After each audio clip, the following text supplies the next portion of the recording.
Gene Hackman tenía un túnel secreto debajo de su propiedad, y lo que las pruebas de ADN revelaron en su interior son una pésima noticia específicamente para él.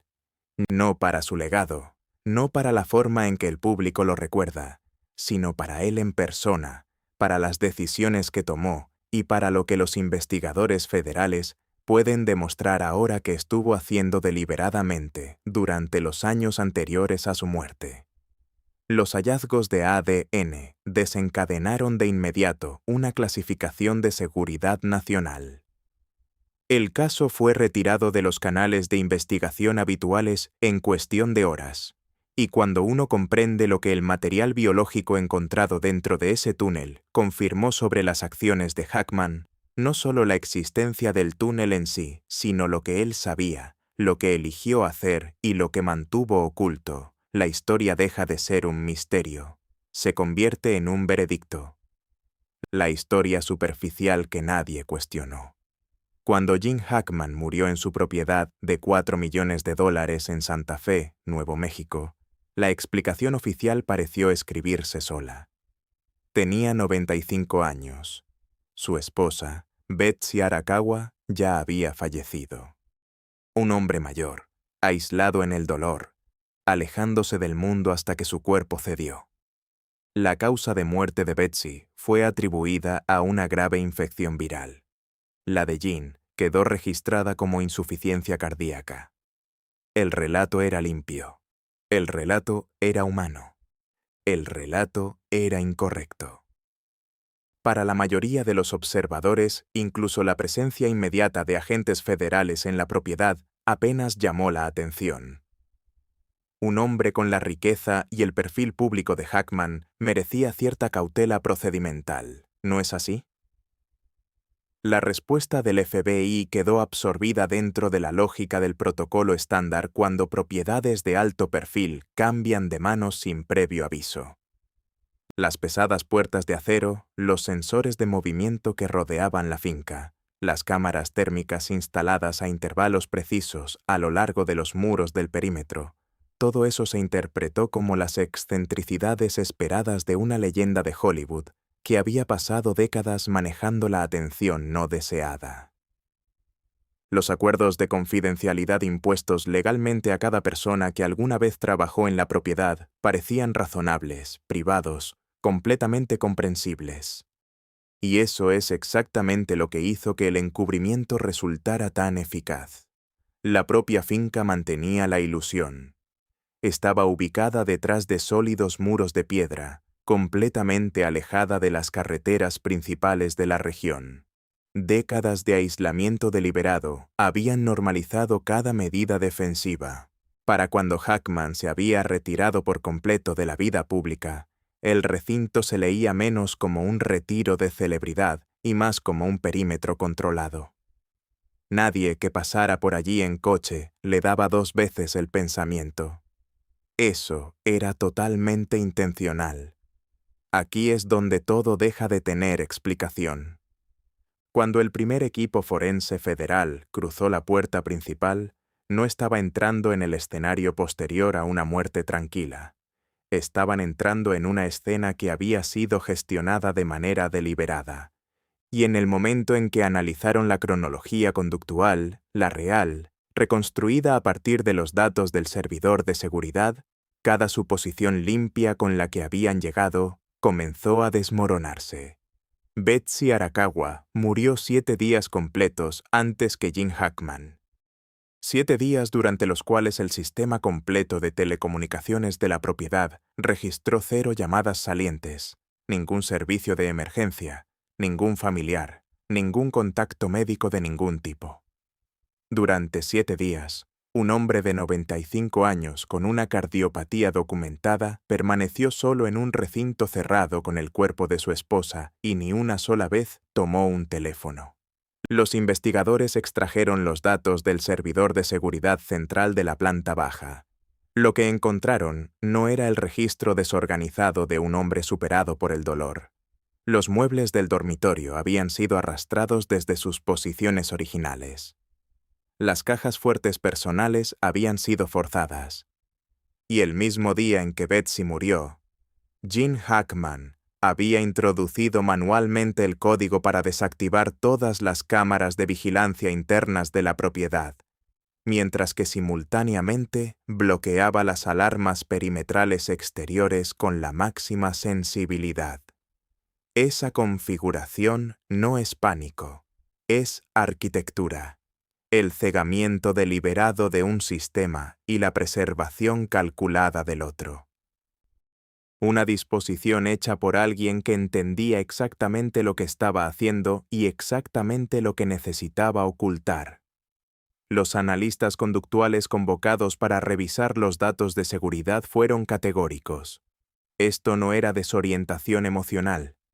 Lo que acababan de descubrir era la inconfundible marca de un proceso de contención deliberado, diseñado para cegar el entorno interior mientras mantenía la barrera exterior funcionando a plena potencia.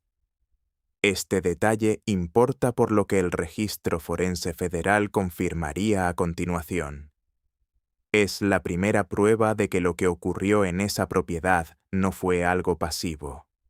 Fue una elección. Gene Hackman tomó una serie de decisiones deliberadas y conscientes para mantener y proteger algo que se encontraba bajo esa propiedad. El análisis de ADN y la evidencia forense microscópica de abrasión confirman la realidad física de esas decisiones. Eso es precisamente lo que convierte todo esto en algo especialmente comprometedor para él. La evidencia no describe a un hombre atrapado por circunstancias que escapaban a su control. Describe a un hombre que sabía exactamente lo que estaba custodiando y que eligió, repetidamente y hasta el final, seguir custodiándolo. Lo que el equipo LAR encontró en el lecho rocoso obligó a los agentes federales a ir más profundo, literalmente. Equipos de escaneo LAR y matrices de imágenes térmicas fueron desplegados a lo largo de toda la propiedad en Santa Fe. El LIDAR, que en inglés significa detección y medición por luz láser, funciona lanzando pulsos láser de alta velocidad contra las superficies y midiendo el tiempo de retorno con una precisión extraordinaria, construyendo mapas tridimensionales detallados de cavidades ocultas bajo cualquier estructura sin alterar el terreno por encima. Es la misma tecnología utilizada para localizar ciudades antiguas enterradas bajo densas selvas tropicales. Aquí fue dirigida hacia abajo, a través de los suelos de la casa de un hombre muerto. Durante el primer barrido de escaneo, el sistema detectó una profunda anomalía de temperatura. Esta se extendía desde detrás de la pared de la biblioteca privada de Gene Hackman, descendiendo a través de decenas de metros de roca sólida de Nuevo México. Los agentes cruzaron el resultado con los registros de planificación civil del condado. Lo que encontraron, o más bien lo que no lograron encontrar, confirmó que la anomalía era algo mucho más grave. La estructura subterránea que el LIDAR acababa de mapear con perfecto detalle tridimensional no aparecía en ningún registro de planificación civil del condado. Nunca había sido registrada. Nunca había sido declarada. Oficialmente, no existía. La entrada estaba oculta detrás de una estantería. Ese detalle por sí solo generaría escepticismo si el mecanismo detrás de él no fuera tan deliberada, casi brutalmente funcional. No había ningún escáner biométrico, ningún interruptor electrónico, ningún tipo de señal inalámbrica. Lo que aseguraba ese pasaje era un complejo sistema de cierre mecánico integrado directamente en madera y acero, una secuencia precisa de acciones físicas que debían ejecutarse completamente a mano, requiriendo una fuerza considerable para retirar los sólidos cerrojos de acero incrustados en el marco. La filosofía de diseño era específica e intencional. Un sistema que no genera ninguna firma de radiofrecuencia. Un sistema que continúa funcionando durante un corte total de electricidad. Un sistema inmune a la vigilancia remota, la activación accidental o la detección mediante equipos de escaneo electrónico. Quien diseñó esa entrada la construyó para la permanencia, para el secreto y para resistir condiciones que la mayoría de las personas jamás pensaría en contemplar. Los agentes cruzaron el umbral y comenzaron a descender. La sección superior del túnel, la más cercana al nivel del suelo, estaba reforzada con hormigón colado y vigas de acero. El doctor Marcus Elford, ingeniero estructural adscrito al equipo forense federal, examinó el espaciado de los remaches y guardó silencio durante varios segundos antes de hablar. El espaciado y el método de colado coincidían exactamente con los estándares de construcción de seguridad de grado militar propios de los años 50. Le dijo al investigador principal que en 30 años de evaluaciones estructurales solo había encontrado esa configuración específica de remaches en otros 2 lugares. Ambos eran instalaciones federales clasificadas. Pero a una profundidad de 40 pies, todo cambió. El hormigón industrial desapareció. Las vigas de acero también. Lo que los reemplazó eran paredes de piedra en bruto, talladas con miles de marcas de herramientas primitivas. La calidad del aire en la sección inferior reveló algo profundamente perturbador. Gradientes térmicos anómalos, cambios repentinos en la humedad y una densa concentración de partículas metálicas oxidadas suspendidas en el ambiente. El tipo de firma química que deja la exposición prolongada a materiales y procesos que no tenían ningún sentido dentro de una cueva natural sellada. El núcleo de piedra tallada a mano de este túnel no era una construcción moderna. Era parte de una antigua formación geológica artificial moldeada por manos humanas mucho antes de que la sección superior militar fuera construida encima y mucho antes de que la propiedad misma fuera levantada sobre ese terreno. Cualquiera que hubiera sido el propósito original de ese túnel, era anterior a la construcción de los años 50 que lo ocultaba. Era anterior a la finca. Puede que fuera anterior a cualquier persona actualmente viva que supiera de su existencia. No era un búnker con una sección antigua. Era una estructura antiquísima que había sido reforzada, militarizada y enterrada bajo una propiedad privada con la intención deliberada de que nadie en el exterior la encontrara jamás. Lo que el ADN confirmó, las muestras de polvo tomadas del mecanismo de cierre mecánico del túnel contaban una historia que hizo cambiar de dirección toda la investigación por muerte. El técnico forense especial, Raymond Voss, adscrito al equipo federal de evidencias de la Oficina de Campo de Albuquerque, fue el primer analista en examinar los engranajes interiores del sistema de cierre bajo magnificación. Se le había instruido para buscar cualquier cosa inconsistente con el desuso prolongado. Lo que encontró en su lugar lo hizo dejar sus instrumentos y llamar a su supervisor antes de escribir una sola palabra en su informe.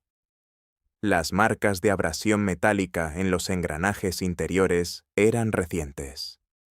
No de meses atrás, no de años, sino de días, alineándose con precisión forense con la ventana de 7 días entre la muerte de Betsy Arakawa y la de Gene Hackman.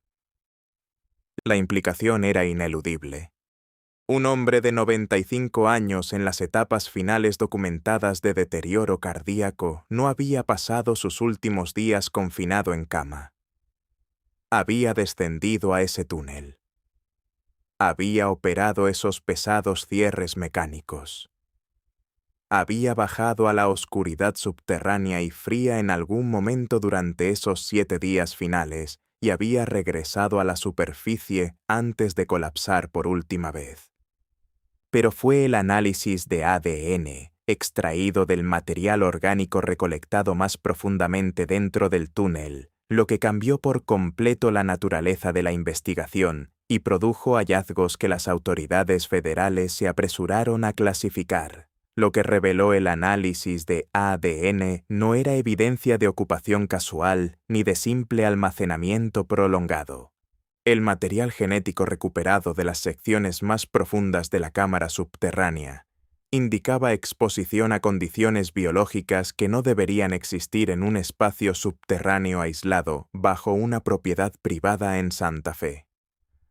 La clasificación específica de lo que fue identificado no ha sido divulgada públicamente. Lo que ha sido confirmado a través de fuentes cercanas al equipo forense inicial es lo siguiente. Los hallazgos de ADN desencadenaron una escalada inmediata de la respuesta federal. El caso fue retirado de los canales de investigación estándar y redirigido a través de protocolos de clasificación típicamente reservados para asuntos de infraestructura de seguridad nacional activa. No una curiosidad histórica, sino una preocupación activa y vigente. El material orgánico hallado en esa cámara no tenía ninguna explicación inocente. Su presencia confirmaba que el túnel no había estado inactivo. Algo biológico, algo que producía evidencia rastreable de ADN había estado activo en ese espacio, y las personas con autoridad para clasificar ese hallazgo decidieron, pocas horas después de recibirlo, que el público no necesitaba saber de qué se trataba. Fuera lo que Gene Hackman había estado haciendo en ese túnel, fuera lo que había estado monitoreando y protegiendo, tenía una relevancia a nivel estatal que iba mucho más allá de las decisiones privadas de un actor retirado que vivía tranquilamente en el desierto de Nuevo México. Una cronología que no puede explicarse fácilmente.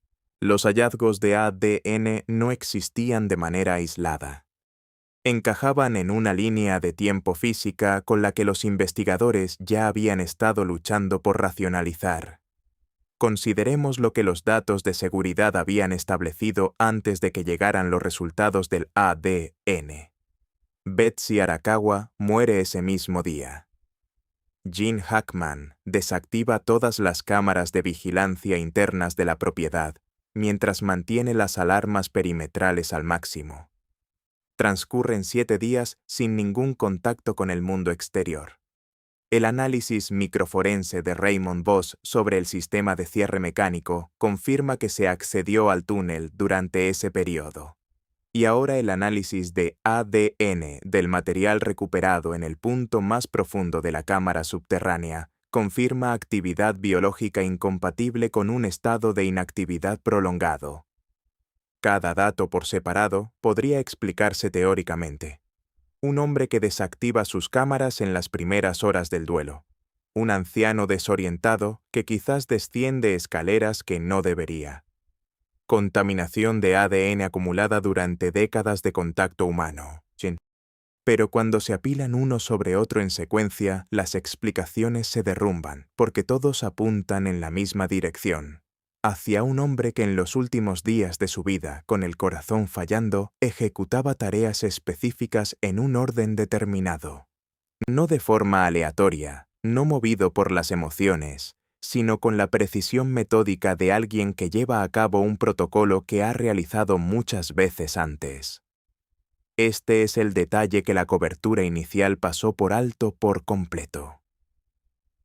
Cuando los investigadores llegan al lugar de la muerte accidental de un anciano confundido, no clasifican de inmediato los hallazgos forenses.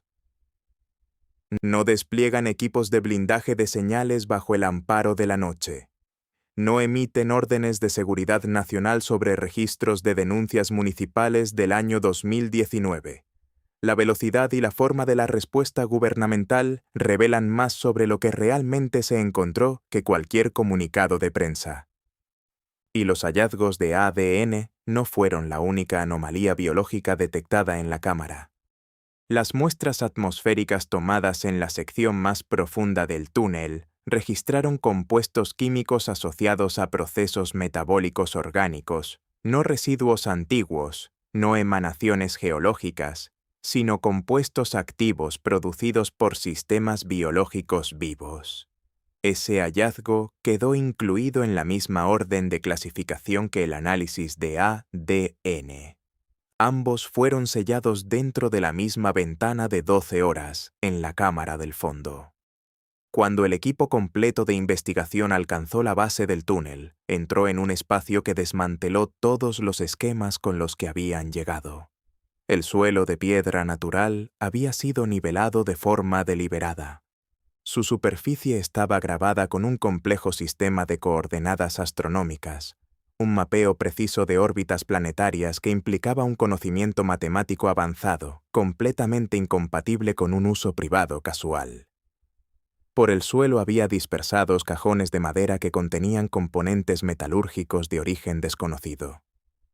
Muchos habían sido fundidos como piezas sólidas únicas, sin costuras de soldadura, un método de fabricación sin precedentes en la industria metalúrgica documentada de principios del siglo XX. Pero nada de eso fue lo que detuvo a los presentes en la sala. Empotrado a lo largo de la rugosa pared de piedra, sujeto con soportes metálicos resistentes a la corrosión, había un sistema de comunicación de circuito cerrado. Un grueso cable coaxial, aislado con una densa goma industrial, atravesaba directamente la pared superior y cortaba decenas de metros de roca sólida antes de terminar en el corazón de la cámara subterránea.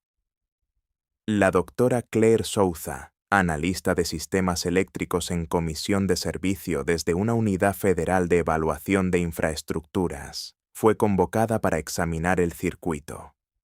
Confirmó oficialmente que aquello no era una reliquia de alguna remodelación antigua. Al rastrear la fuente de alimentación, descubrió un conjunto de baterías alcalinas localizadas que operaban de forma completamente independiente de la red eléctrica de la propiedad en la superficie, con el tamaño y la configuración necesarios para funcionar sin interrupción, incluso ante un corte total de energía en el exterior. Les comentó a sus colegas que era una de las instalaciones eléctricas más deliberadas que había evaluado fuera de una instalación clasificada. El sistema estaba activo. Su carcasa protectora mostraba claras señales de limpieza periódica y mantenimiento cuidadoso, realizado con una atención constante para resistir los niveles de humedad presentes en la caverna.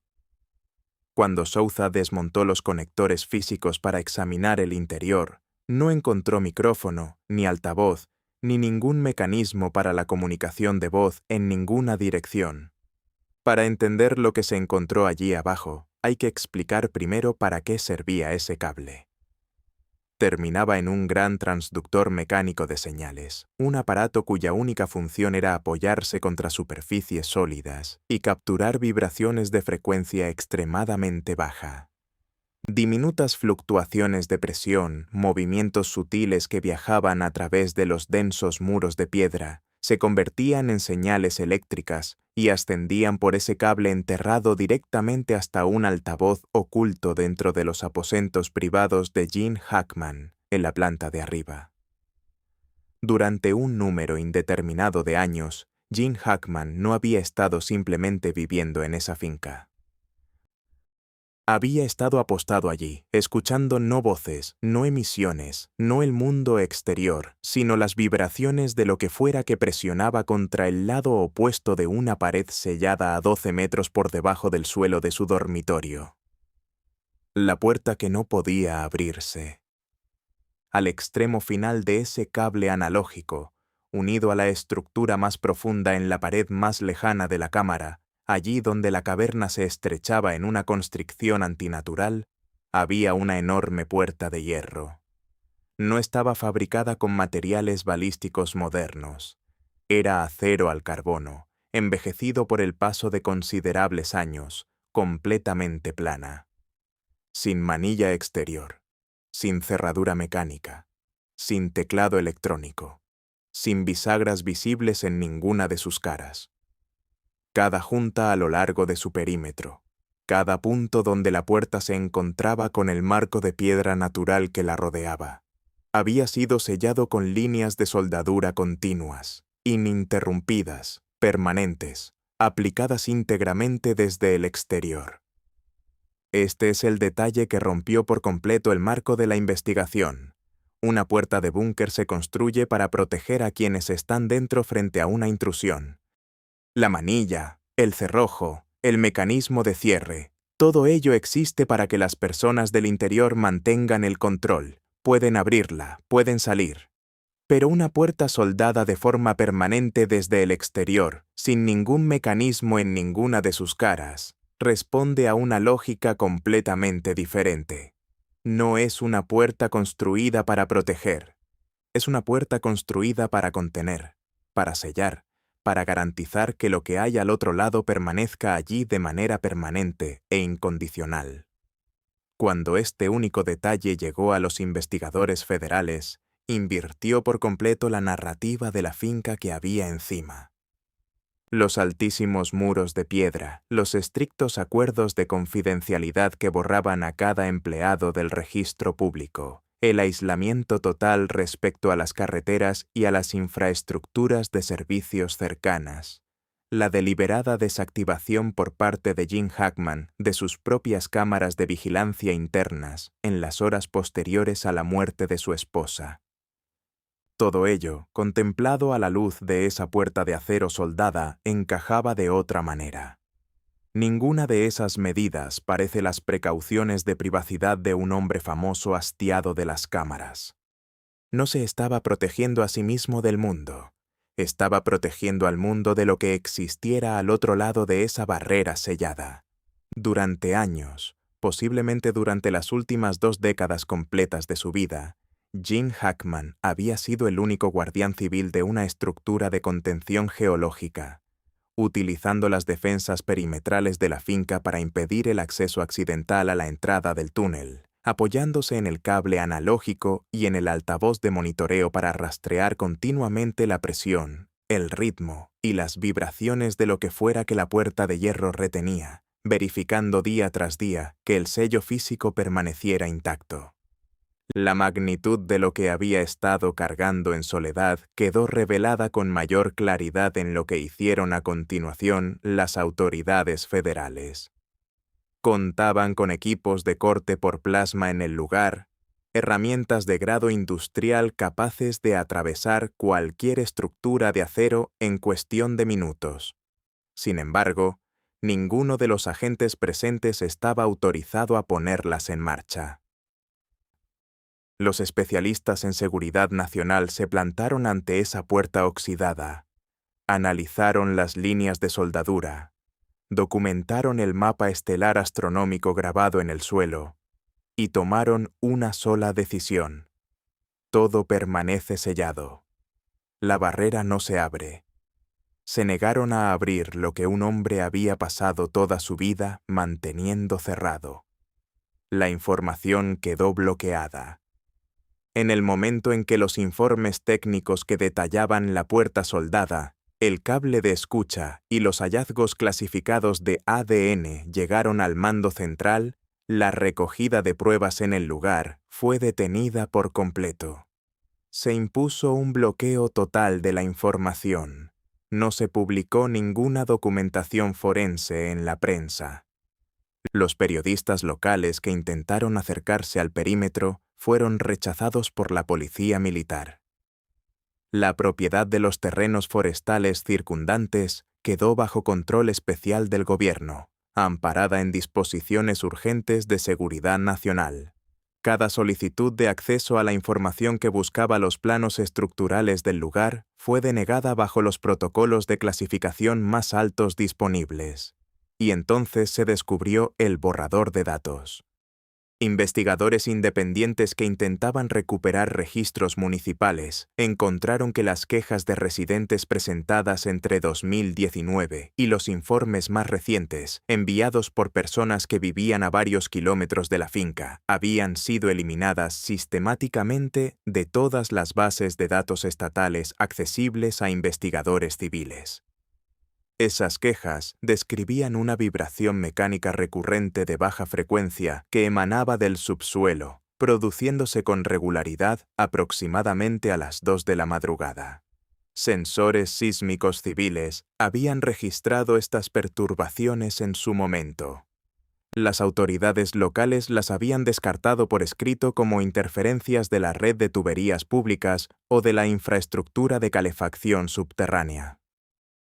Esos registros ya no existían en ningún sistema estatal. Los convoyes de transporte militar sin identificación que llegaron a la propiedad bajo el amparo de la noche, en los días posteriores al descubrimiento de la finca, portaban tecnología de blindaje de señales. Su desplazamiento no guardaba ningún parecido con una operación de investigación arqueológica ni con una respuesta forense federal estándar. Era la rotación coordinada de un aparato de gestión de riesgos que claramente había estado en funcionamiento, de alguna forma, durante muchísimo tiempo. Uno que ya sabía lo que había allí abajo y que simplemente había esperado el momento adecuado para volver a intervenir. El conjunto de las pruebas físicas apunta hacia una conclusión profundamente inquietante. Una autoridad poderosa e invisible había tenido conocimiento durante mucho tiempo del túnel, la cámara, la puerta de contención y el sistema de escucha. No reaccionaron ante ello como si fuera un descubrimiento nuevo. Se movilizaron para recuperarlo como un activo preexistente, uno que aparentemente habían permitido que un único civil mantuviera, financiara y custodiara a sus propias expensas durante décadas, mientras ellos permanecían convenientemente invisibles en un segundo plano. Solo cuando el último centinela finalmente cayó, emergieron para recuperar lo que siempre habían estado vigilando. Y aquí está lo que nadie en la cobertura periodística inicial se detuvo a preguntar. Si Gene Hackman hubiese actuado verdaderamente en solitario, si esto era simplemente la obsesión privada de un anciano excéntrico, ¿por qué tenía el gobierno federal un protocolo de respuesta clasificado ya preparado? ¿Por qué los equipos de corte por plasma estaban preautorizados para estar en el lugar pero tenían prohibido usar su equipo? ¿Por qué se emitió una denegación de solicitud de acceso a la información en cuestión de horas bajo un nivel de clasificación que requiere la aprobación de una cadena de autorización de seguridad nacional que no actúa con tan poco margen? La rapidez de esa respuesta no describe a un gobierno descubriendo algo inesperado. Describe a un gobierno gestionando una situación conocida que acababa de hacerse pública. Los últimos 7 días, cuando las pruebas microforenses, los datos de transmisión de señales, los hallazgos clasificados de ADN y la puerta sellada y soldada se examinan en conjunto, el silencio de Gene Hackman durante los 7 días posteriores a la muerte de Betsy deja de ser explicable como duelo, conmoción o colapso psicológico. Fue un protocolo de seguridad ejecutado hasta su límite absoluto por un hombre que comprendía con exactitud el coste del fracaso. En el momento en que Betsy exhaló su último aliento, el corazón debilitado de Hackman se enfrentó a un cálculo implacable. Una sola llamada de emergencia habría desencadenado una reacción en cadena imparable. Policía local, servicios de emergencia, equipos forenses, medios de comunicación, personas sin ningún conocimiento de los protocolos de contención, sin conciencia del túnel, sin comprensión de lo que estaba sellado a 12 metros bajo el suelo de la biblioteca. Recorrerían los pasillos, registrarían las habitaciones, inevitablemente llegarían hasta la estantería. Y la curiosidad humana ordinaria, no la malicia, sino el simple instinto de los investigadores haciendo su trabajo, podría haber interrumpido la secuencia de cierre mecánico, cortado la línea de señal, o llamado la atención directamente hacia la puerta de hierro y lo que fuera que se ocultaba detrás de ella. Tomó una decisión. Desactivó las cámaras de vigilancia internas, asegurándose de que ningún registro de sus movimientos finales pudiera ser recuperado. Bajó los escalones de piedra por última vez. Accionó los pesados cerrojos mecánicos, verificando que el sistema de contención permaneciera intacto. Regresó a la superficie y entró en la casa sellada y silenciosa, donde el altavoz de monitoreo en sus aposentos privados seguía transmitiendo el ritmo de baja frecuencia proveniente de la roca madre bajo sus pies. Se sentó y escuchó hasta que su propio corazón finalmente dejó de latir. El incidente en Santa Fe fue cerrado sin ninguna explicación pública. las estructuras de ingeniería anómalas, las coordenadas astronómicas, los hallazgos clasificados de ADN, el circuito analógico de monitoreo activo. Nada de eso iba a resolverse jamás mediante una investigación convencional. Fue gestionado, transferido y enterrado una segunda vez. En esta ocasión bajo protocolos de clasificación en lugar de roca sólida. El control pasó de las temblorosas manos de un civil envejecido a la maquinaria silenciosa y calculada de un aparato gubernamental que aparentemente nunca se había retirado del todo. Los agentes se marcharon. Los sistemas de lidar fueron empaquetados y retirados. La finca desapareció de cualquier registro público accesible. Bajo la roca madre, la oxidada puerta de hierro permanece con sus soldaduras intactas. Y muy por debajo de la superficie del desierto de Santa Fe, más allá del alcance de la percepción ordinaria, esa vibración de baja frecuencia continúa su ritmo mecánico, exactamente igual que cuando Jim Hackman vivía para escucharla. Lo que él pasó toda una vida escuchando sigue ahí. Solo quien lo escucha ha sido reemplazado. Si esta historia generó más preguntas de las que respondió, así debe ser. Suscríbete para más investigaciones que van a donde el registro oficial se detiene.